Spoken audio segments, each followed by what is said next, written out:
নমস্কার। আজকে আপনাদের সামনে মাথা ব্যথা সারানোর জন্য দুটি যোগাসন এবং একটি শোয়ার স্টেপ দেখাবো। ১ নম্বর যোগাসনটি হলো ষষ্ঠী আসন। আমি করে দেখাচ্ছি, দেখুন।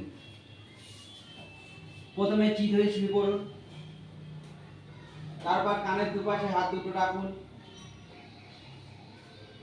পায়ের আঙুল মাটির নিচে লাগানোর চেষ্টা করুন। এইভাবে 30 সেকেন্ড করে 3বার থেকে 4বার করুন, তারপরে উঠে পড়ুন। এরপর দ্বিতীয় নম্বর আসনটি হলো উপবিষ্ট পবন মুক্ত আসন। হাঁটুটা বুকের কাছে লাগানোর চেষ্টা করুন, লাগিয়ে হাত দুটো ব্যান্ড করে সামনের দিকে তাকিয়ে থাকুন। এইভাবে 3 থেকে 4বার করুন, 30 সেকেন্ড করে। তারপর আস্তে আস্তে শবাসন করুন।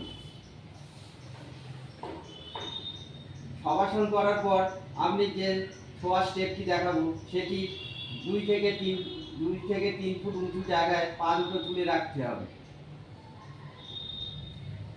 আমি করে দেখাচ্ছি, দেখুন। এইভাবে 5 মিনিট চোখ বন্ধ করে শুয়ে থাকুন, দেখবেন আপনারা মাথা ব্যথা থেকে মুক্তি পাচ্ছেন।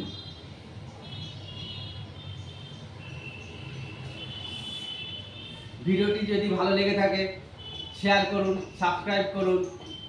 নমস্কার।